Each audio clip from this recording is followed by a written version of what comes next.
ಸ್ನೇಹಿತರೆ ನಮಸ್ಕಾರ. ನಮ್ಮಲ್ಲಿ ನಮ್ಮ ದಕ್ಷಿಣದಲ್ಲಿ ಈಗ ದೊಡ್ಡದೊಂದು ಮದುವೆಯ ಸುದ್ದಿ ಭಾರಿ ಸದ್ದು ಮಾಡ್ತಾ ಇದೆ ಕಣ್ರಿ. ಆ ಮದುವೆಯ ಸುದ್ದಿ ಸದ್ದು ಮಾಡೋದಕ್ಕೆ ಕಾರಣ ಏನು ಅಂತ ಹೇಳಿದ್ರೆ, ಆ ಹುಡುಗಿ ಕೋಟಿಕುಳ, ಜೊತೆಗೆ ಸನ್ ಗ್ರೂಪ್ನ ಮಾಲಕಿಯೂ ಕೂಡ ಹೌದು, ಜೊತೆಗೆ ಕ್ರಿಕೆಟ್ ಲೋಕದಲ್ಲಿ ಈಗಾಗಲೇ ಮಿಂಚನ್ನು ಹರಿಸಿರುವಂತಹ ಮಾಯಾಂಗನೆಯೂ ಕೂಡ ಹೌದು. ಆ ಮದುವೆ ಆಗುವಂಥ ಹುಡುಗ, ಮದುವೆ ಸುದ್ದಿ ಕೇಳಿ ಬರ್ತಿದೆಯಲ್ಲ, ಆ ಮದುವೆ ಆಗುವಂಥ ಹುಡುಗ ಇದ್ದಾನಲ್ಲ, ಆತ ಅತಿ ಚಿಕ್ಕ ಪ್ರಾಯದಲ್ಲೇ ಸಂಗೀತದಲ್ಲಿ ಮೋಡಿ ಮಾಡಿದಂಥ ಮಾಂತ್ರಿಕಗಾರನೂ ಕೂಡ ಹೌದು. ತನ್ನ ಸಂಗೀತದ ಮೂಲಕ, ತನ್ನ ಸಾಹಿತ್ಯಗಳ ಮೂಲಕ, ತನ್ನ ಕೈ ಚಳಕದ ಮೂಲಕ ಒಂದು ರೀತಿಯಲ್ಲಿ ಕ್ರಾಂತಿಯನ್ನು ಮಾಡಿದಂತಹ ಆತ ಚಿಕ್ಕ ಪ್ರಾಯದಲ್ಲೇ ದೊಡ್ಡ ಸಾಧನೆಯನ್ನು ಮಾಡಿದ್ದಾನೆ. 35 ವರ್ಷ ಆತನಿಗೆ, 32-33 ವರ್ಷ ಆಕೆಗೆ. ಹೀಗಿರುವಂಥ ಸಂದರ್ಭದಲ್ಲಿ ಇವರಿಬ್ಬರ ಮದುವೆಯ ಸುದ್ದಿ ಈಗ ಭಾರಿ ಸದ್ದು ಮಾಡ್ತಾ ಇದೆ. ನಾನು ಹೇಳ್ತಾ ಇರೋದು ಯಾರ ಬಗ್ಗೆ ಅಂತೇಳಿ ಬಹುಶಃ ನಿಮಗೆ ಈಗಾಗಲೇ ಗೊತ್ತಾಗಿರುತ್ತೆ. ಎಸ್, ನಾನು ಹೇಳ್ತಾ ಇರೋವಂಥದ್ದು ಈ ಸನ್ ಗ್ರೂಪ್ನ ಮಾಲಕಿಯಾಗಿರುವಂತಹ ಕಾವ್ಯ ಮಾರನ್ ಮತ್ತು ಅನಿರುದ್ಧ್ ರವಿಚಂದ್ರನ್ ಮದುವೆ ವಿಚಾರವನ್ನು. ಹೌದು, ಅನಿರುದ್ಧ್ ರವಿಚಂದರ್ ಮತ್ತು ಕಾವ್ಯ ಮಾರನ್ ಅವರ ಮದುವೆ ಸುದ್ದಿ ಭಾರಿ ದೊಡ್ಡ ಮಟ್ಟದಲ್ಲಿ ಸದ್ದು ಮಾಡ್ತಾ ಇದೆ. ಅದರಲ್ಲೂ ಕೂಡ ಈ ಮದುವೆಗೆ ಯಾವಾಗ ರಜನಿಕಾಂತ್ ಅವರು ಮುಂದಾಳತ್ವವನ್ನು ವಹಿಸಿಕೊಂಡಿದ್ದಾರೆ, ಮಧ್ಯಸ್ಥಿತಿಕೆಯನ್ನು ಮಾಡ್ತಿದ್ದಾರೆ ಎನ್ನುವಂಥ ಮಾತುಗಳು ಕೇಳಿ ಬಂತು. ಅದಾದ ಬಳಿಕ ಈ ಸುದ್ದಿಗೆ ಹೆಚ್ಚು ತೂಕ ಬಂದಿದೆ. ಹಾಗಾದರೆ ಯಾವಾಗ ಮದುವೆ, ಏನಿದು ಲವ್ ಸ್ಟೋರಿ, ಏನು ಗುಟ್ಟಾಗಿದ್ದಂಥ ವಿಚಾರ ಈಗ ರಟ್ಟಾಗಿದ್ದು ಹೇಗೆ, ಎಲ್ಲವನ್ನು ಕೂಡ ಹೇಳ್ತಾ ಹೋಗ್ತೇನೆ. ಅದಕ್ಕಿಂತ ಮುಂಚೆ ನೀವಿನ್ನೂ ಕೂಡ ನಮ್ಮ ಚಾನಲನ್ನು ಸಬ್ಸ್ಕ್ರೈಬ್ ಮಾಡಿಲ್ಲ ಅಂದರೆ ದಯವಿಟ್ಟು ಈ ಕೂಡಲೇ ಸಬ್ಸ್ಕ್ರೈಬ್ ಮಾಡಿ ಸ್ನೇಹಿತರೆ. ನೋಡಿ, ತಾರೆಯರ ಡೇಟಿಂಗ್ ವದಂತಿಗಳು ಹೊಸತೇನಲ್ಲ. ಸಿನಿಮಾ, ರಾಜಕೀಯ, ಕ್ರಿಕೆಟು, ಈ ರೀತಿ ಜನಪ್ರಿಯತೆ ಇರುವಂತಹ ಯಾವುದೇ ವರ್ಗವನ್ನು ತೆಗೆದುಕೊಳ್ಳಿ, ಅಲ್ಲಿ ಕದ್ದು ಮುಚ್ಚಿ ಸುತ್ತಾಡೋದು ಬಹಳ ಕಷ್ಟ. ಹೆಚ್ಚು ದಿನಗಳ ಕಾಲ ಕದ್ದು ಮುಚ್ಚಿ ಇಡೋದಕ್ಕೆ ಸಾಧ್ಯವೂ ಕೂಡ ಇಲ್ಲ. ಇಲ್ಲಿ ಮೊಬೈಲ್ ಕ್ಯಾಮ್ರಾ, ಸೋಷಿಯಲ್ ಮೀಡಿಯಾ ಜಮಾನದಲ್ಲಿ ಬಹಳ ಕಷ್ಟ ಬಿಡಿ. ಹೀಗೆ ಕದ್ದು ಮುಚ್ಚಿ ಓಡಾಡುವುದ್ರ ಬಳಿಕ ಮದುವೆಯಾಗಿ ಅಚ್ಚರಿ ಮೂಡಿಸಿರೋದೂ ಕೂಡ ಇದೆ.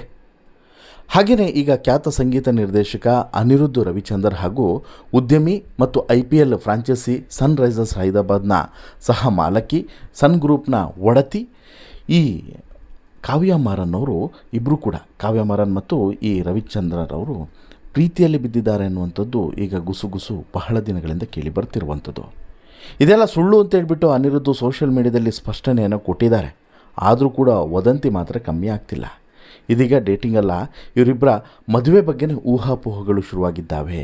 ಈ ವರ್ಷದ ಕೊನೆಗೆ ಮದುವೆ ಆಗ್ತಾರೆ ಅನ್ನುವಂಥ ಚರ್ಚೆ ಸೋಷಿಯಲ್ ಮೀಡಿಯಾದಲ್ಲಿ ಶುರುವಾಗಿದೆ. ಹಾಗಾದರೆ ಇವರಿಬ್ಬರು ಮದುವೆ ಆಗೋದು ಸತ್ಯನಾ? ಸನ್ ಗ್ರೂಪ್ನ ಮುಖ್ಯಸ್ಥರಾದಂತಹ ಕಲಾನಿಧಿ ಮಾರನ್ ಪುತ್ರಿ ಕಾವ್ಯ ಮಾರನ್ ತಮಿಳು, ತೆಲುಗು ಚಿತ್ರರಂಗದ ಜನಪ್ರಿಯ ಸಂಗೀತ ನಿರ್ದೇಶಕ ಅನಿರುದ್ಧ್ ಜೊತೆಗೆ ಮದುವೆ ಆಗ್ತಿದ್ದಾರೆ ಅನ್ನೋದು ಈಗ ಸದ್ಯಕ್ಕಿರುವಂಥ ಕುತೂಹಲ. ಸನ್ ಪಿಕ್ಚರ್ ಸಂಸ್ಥೆ ನಿರ್ಮಾಣದ ಸಿನಿಮಾಗಳಲ್ಲಿ ಬಹುತೇಕ ಸಿನಿಮಾಗಳಲ್ಲಿ ಅನಿರುದ್ಧ್ ಕೆಲಸವನ್ನು ಮಾಡಿದ್ದಾರೆ. ಅನಿರುದ್ಧ್ಗೆ ಹೆಚ್ಚು ಅವಕಾಶವನ್ನು ಕೊಡ್ತಾ ಇದ್ದಾರೆ. ಅಷ್ಟು ಮಾತ್ರವಲ್ಲದೆ ನ್ಯೂಯಾರ್ಕ್ನಲ್ಲಿ ಇಬ್ಬರು ಕೂಡ ಇತ್ತೀಚೆಗೆ ಒಟ್ಟಿಗೆ ಸುತ್ತಾಡ್ತಿರುವಂಥ ಫೋಟೋಗಳು ಕೂಡ ವೈರಲ್ ಆಗಿ ಭಾರಿ ಚರ್ಚೆಗೆ ಗ್ರಾಸಾಗಿತ್ತು. ಇದೀಗ ಸ್ಪೇನ್ ದೇಶದಲ್ಲಿ ಇಬ್ಬರ ಮದುವೆಗೆ ಸಿದ್ಧತೆ ನಡೆದಿದೆ ಎನ್ನುವಂಥ ಗುಸುಗುಸು ಕೂಡ ಕೇಳಿ ಬರ್ತಿದೆ. ಅದಕ್ಕೂ ಇಂಟ್ರೆಸ್ಟಿಂಗ್ ಏನು ಅಂತ ಹೇಳಿದ್ರೆ, ಈ ಮದುವೆಯ ಮಧ್ಯಸ್ಥಿಕೆಯನ್ನು ವಹಿಸಿಕೊಂಡಿರೋದು ಯಾರು ಅಂತೇಳಿ ಕೇಳಿದ್ರೆ ಅದು ಸೂಪರ್ ಸ್ಟಾರ್ ರಜನಿಕಾಂತ್ ಅವರು. ಹೌದು, ರಜನಿಕಾಂತ್ ಅವರು ಅನಿರುದ್ಧ್ಗೆ ಮಾವ ಆಗಬೇಕು. ಹಾಗಾಗಿಯೇ ಇಲ್ಲಿ ರಜನಿಕಾಂತ್ ಅವರೇ ಮುಂದೆ ನಿಂತು ಈ ಮದುವೆಯನ್ನು ಮಾಡಿಸೋದಕ್ಕೆ ಮುಂದಾಗಿದ್ದಾರೆ ಅನ್ನೋದು ಕೂಡ ಗೊತ್ತಾಗಿದೆ. ಅನಿರುದ್ಧ್ ತಾಯಿ ಲಕ್ಷ್ಮೀ ರವಿಚಂದರ್ ಹಾಗೂ ರಜನಿಕಾಂತ್ ಅವರ ಪತ್ನಿ ಲತಾ ಸಹೋದರಿಯಾಗಿರೋದ್ರಿಂದ ಒರಸೆಯಲ್ಲಿ ಸೂಪರ್ ಸ್ಟಾರ್ ಅವರು ಚಿಕ್ಕಪ್ಪ ಆಗಬೇಕು. ಸನ್ ಗ್ರೂಪ್ನ ಮುಖ್ಯಸ್ಥ ಕಲಾನಿಧಿ ಮಾರನ್ ಹಾಗೂ ರಜನಿಕಾಂತ್ ಅವರ ನಡುವೆ ಆತ್ಮೀಯವಾದಂಥ ಒಡನಾಟ ಇದೆ. ಹಾಗಾಗಿ ಸ್ವತಃ ರಜನಿಕಾಂತ್ ಅವರೇ ಮುಂದೆ ನಿಂತು ಅನಿರುದ್ಧ್ ಮತ್ತು ಕಾವ್ಯ ಅವರ ಮದುವೆಯನ್ನು ಮಾಡಿಸ್ತಿದ್ದಾರೆ ಎನ್ನುವಂಥ ಸುದ್ದಿ ಸೋಷಿಯಲ್ ಮೀಡಿಯಾದಲ್ಲಿ ಹರಿದಾಡ್ತಿದೆ. ಈ ಬಗ್ಗೆ ಎಲ್ಲೂ ಕೂಡ ಅಧಿಕೃತವಾಗಿ ಘೋಷಣೆಯನ್ನು ಮಾಡದೇ ಇದ್ರೂ ಕೂಡ ಸೋಷಿಯಲ್ ಮೀಡಿಯಾ ಗೊತ್ತಲ್ಲ ನಿಮಗೆ ಹೇಗೆ ವೈರಲ್ ಆಗ್ತದೆ ಅಂಥೇಳಿ. ಇತ್ತೀಚೆಗೆ ರಜನಿಕಾಂತ್ ಬಗ್ಗೆ ಸಾಕಷ್ಟು ವದಂತಿಗಳನ್ನು ಹರಡಲಾಗ್ತಿದೆ. ನಟ ವಿಜಯ್ ತಮಿಳುನಾಡು CM ಪಟ್ಟಕ್ಕೇರಿದ್ದು ರಜನಿಕಾಂತ್ ಅವರಿಗೆ ಇಷ್ಟ ಇಲ್ಲ ಅಂತಲೂ ಕೂಡ ಸುದ್ದಿ ಬಂದಿತ್ತು. ಆಗ ಸ್ವತಃ ಅವರೇ ರಜನಿಕಾಂತ್ ಹೇಳಿದರು, ಇಲ್ಲಪ್ಪ ಹಾಗೇನಿಲ್ಲ ಅಂತಲೂ ಕೂಡ ಹೇಳಿದರು. ಈಗ ಈ ಮದುವೆ ವಿಚಾರದಲ್ಲೂ ಕೂಡ ರಜನಿಕಾಂತ್ ಅವರ ಹೆಸರು ಬಂದಿರೋದು. ರಜನಿಕಾಂತ್ ಇದಕ್ಕೆ ಸದ್ಯಕ್ಕೊಂದು ಏನೂ ಸ್ಪಷ್ಟನೆಯನ್ನು ಕೊಟ್ಟಿಲ್ಲ, ಬಟ್ ಏನು ಮಾಡ್ತಾರೋ ಗೊತ್ತಿಲ್ಲ. ಕಾವ್ಯ ಮತ್ತು ಅನಿರುದ್ಧ್ ಅವರ ಮದುವೆಯನ್ನು ವದಂತಿಗೆ ತಲೈವ ಹೆಸರು ತಳುಕು ಹಾಕಿರೋದ್ರಿಂದ ತಲೈವ ಏನು ಸ್ಪಷ್ಟನೆಯನ್ನು ಕೊಡ್ತಾರೋ ಗೊತ್ತಿಲ್ಲ. ಇನ್ನು ಕಾವ್ಯ ಮಾರನ್ ಅವರ ಬಗ್ಗೆ ನೋಡೋದಾದರೆ, ಕಾವ್ಯ ಮಾರನ್ ಅವರು ಒಂದು ರೀತಿಯಲ್ಲಿ ಇಂಡಿಯನ್ ಪ್ರೀಮಿಯರ್ ಲೀಗ್ನ ಪ್ರಮುಖ ಆಕರ್ಷಣೆ ಕೇಂದ್ರ ಬಿಂದು ಅಂತಲೂ ಕೂಡ ಹೇಳ್ಬೋದು. ಸನ್ ರೈಸರ್ಸು, ಈಸ್ಟರ್ನ್ ಸ್ಕೇಪ್ ತಂಡಗಳ CEO ಆಗಿಯೂ ಕೂಡ ಕೆಲಸವನ್ನು ಮಾಡ್ತಾಯಿದ್ದಾರೆ. ಸುಮಾರೊಂದು 400 ಕೋಟಿಗೂ ಅಧಿಕ ವೈಯಕ್ತಿಕ ಸಂಪತ್ತನ್ನು ಹೊಂದಿದ್ದಾರೆ.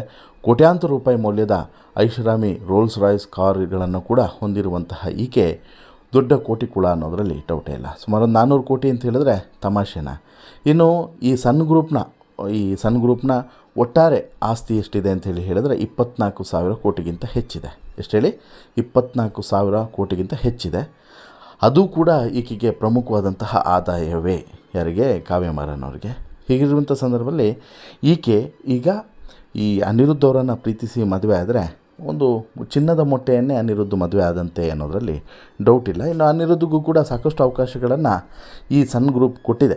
ಸನ್ ಪಿಕ್ಚರ್ಸ್ ಅಡಿಯಲ್ಲಿ ನಿರ್ಮಾಣ ಆದಂತಹ ಬಹುತೇಕ ಸಿನಿಮಾಗಳು ಅನಿರುದ್ಧಿಗೇನೆ ಹೋಗುವಂಥದ್ದು ಮತ್ತೊಂದು ವಿಶೇಷ. ಇನ್ನು ಅನಿರುದ್ಧ್ ವಿಚಾರಕ್ಕೆ ಬರೋದಾದರೆ, ಅನಿರುದ್ಧಿಗೆ ಈಗ 35 ವರ್ಷ. ಒಂದು ಪ್ರಮುಖವಾದಂಥ ಸಿನಿಮಾಗಳನ್ನೇ ಅನಿರುದ್ಧ್ ಆಯ್ಕೆ ಮಾಡುವಂಥದ್ದು. ಯಾವುದೋ ಲಾಟ್ಪುಟ್ ಸಿನಿಮಾಗಳಿಗೆ ಇವರು ಒಪ್ಪಿಕೊಳ್ಳೋದೇ ಇಲ್ಲ ಸಂಗೀತ ಕೊಡೋದಕ್ಕೆ. ಹೀಗಿರುವಂಥ ಸಂದರ್ಭದಲ್ಲಿ ಇವರು ದಕ್ಷಿಣ ಭಾರತದ ಬಹುತೇಕ ಹಿಟ್ ಸಿನಿಮಾಗಳ ಸಂಗೀತವನ್ನು ಕೊಟ್ಟಂತಹ ಒಂದು ಹೆಗ್ಗಳಿಕೆ ಈ ಅನಿರುದ್ಧ್ ಪಾಲಿಗಿದೆ. ಹಾಗೆಯೇ ಅನಿರುದ್ಧ್ ಕಾಲ್ ಶೀಟ್ಗಾಗಿ ಅಂದರೆ ಅವರದ್ದೇ ಸಂಗೀತ ಬೇಕು ಅಂತ ಹೇಳ್ಬಿಟ್ಟು ಸಾಕಷ್ಟು ಜನ ನಿರ್ದೇಶಕರು ಕಾಯೋದು ಕೂಡ ಇದೆ.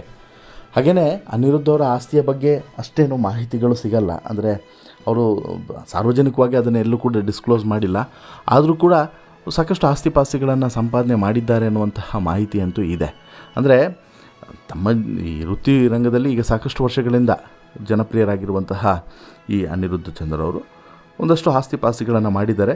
ಅವ್ರ ಹೆಸರಿನಲ್ಲಿ ಸುಮಾರು ಒಂದು 50 ಕೋಟಿ ಆಸ್ತಿ ಇದೆ ಅನ್ನುವಂಥ ಮಾಹಿತಿ ಸಿಗುತ್ತೆ. ಎಷ್ಟು? 50 ಕೋಟಿ. ಹಾಗೆಯೇ ಇಲ್ಲಿ ಕಾವ್ಯ ಮಾರನ್ಗೆ ಕಂಪೇರ್ ಮಾಡಿದ್ರೆ ಅನಿರುದ್ಧ್ ಯಾವ ಲೆಕ್ಕದಲ್ಲೂ ಕೂಡ ಇಲ್ಲ. 400 ಕೋಟಿ ಅಂತ ಹೇಳಿದ್ರೆ ಏನು ತಮಾಷೆನಾ? 400 ಕೋಟಿ ಒಡತಿ ಈಕೆ ಅಂತ ಹೇಳಿದ್ರೆ ಏನು ತಮಾಷೆನಾ? ಹಾಗಾಗಿ ಕಲಾನಿಧಿ ಮಾರನ್ ಒಬ್ಬಳೆ ಮಗಳು. ಕಲಾನಿಧಿ ಮಾರನ್ಗೆ ಕಾವ್ಯ ಒಬ್ಬಳೆ ಮಗಳು. ಫೋರ್ಬ್ಸ್ ಪಟ್ಟಿಯ ಪ್ರಕಾರ ಭಾರತೀಯದ ಬಿಲಿಯನಿಯರ್ಗಳ ಪಟ್ಟಿಯಲ್ಲಿ 82ನೇ ಸ್ಥಾನದಲ್ಲಿದ್ದಾರೆ. ಸುಮಾರು 24,000 ಕೋಟಿ ಓವರಾಲ್ ಇರುವಂಥದ್ದು. ಅದರಲ್ಲಿ 400 ಮಗಳದ್ಗೆ, ಇನ್ನುಳಿದಿದ್ದು ಇಡೀ ಗ್ರೂಪ್ದು ಅಂತ ಹೇಳಿ ಲೆಕ್ಕಾಚಾರ ಹಾಕಿದ್ರು ಕೂಡ ಕೋಟಿ ಕುಳಗಳೇ. ಹಾಗಾಗಿ ಈ ಮದುವೆ ನಡೆದ ಮೇಲೆ ಹೇಗಿರುತ್ತೆ? ಸ್ಪೇನಲ್ಲಿ ಮದುವೆ ಅಂತೇಳಿ ಹೇಳಿದರೆ ಅದೇನೋ ವಿಶೇಷ ಏನಲ್ಲ. ಸ್ಪೇನೆಲ್ಲ ಎಲ್ಲಿ ಬೇಕಾದರೂ ಕೂಡ ಮಾಡ್ಬೋದು, ಆಕಾಶದಲ್ಲೇ ಮದುವೆಯನ್ನು ಮಾಡ್ಬೋದು. ಅಂತಹ ಕೋಟಿ ಕುಳಗಳು, ರಿಚೆಸ್ಟ್ ಫ್ಯಾಮಿಲಿ. ಹಾಗಾಗಿ ಆ ಮದುವೆ ಹೇಗಿರ್ತದೆ, ಮದುವೆ ಫಸ್ಟ್ ಆಫ್ ಆಲ್ ನಡೆಯುತ್ತಾ ಇಲ್ಲ ಅನ್ನೋದು ಇವೆಲ್ಲವೂ ಕೂಡ ಈಗ ಕುತೂಹಲಕಾರಿ ವಿಚಾರನೆ. ಬಟ್ ನಿಮಗೇನು ಅನಿಸುತ್ತೆ ಸ್ನೇಹಿತರೆ? ಕಾವ್ಯ ಮತ್ತು ಅನಿರುದ್ಧ್ ಮದುವೆ ಆಗ್ಬೋದು ಅಂತೇಳಿ ಅನಿಸುತ್ತಾ? ಮದುವೆ ಆದಮೇಲೆ ತುಂಬ ಚೆನ್ನಾಗಿರಬಹುದು ಅಂತೇಳಿ ಅನಿಸುತ್ತಾ? ದಯವಿಟ್ಟು ನಿಮ್ಮ ಅಭಿಪ್ರಾಯನ ಕಮೆಂಟ್ ಮಾಡಿ ತಿಳಿಸಿ. ಜೊತೆಗೆ ಈ ಸ್ಟೋರಿ ಇಷ್ಟ ಆಯಿತು ಅಂತ ಹೇಳಿದ್ರೆ ಲೈಕ್ ಮಾಡಿ, ಶೇರ್ ಮಾಡಿ, ಚಾನಲ್ಗೆ ಸಬ್ಸ್ಕ್ರೈಬ್ ಆಗೋದನ್ನು ಮರಿಬೇಡಿ. ಧನ್ಯವಾದ.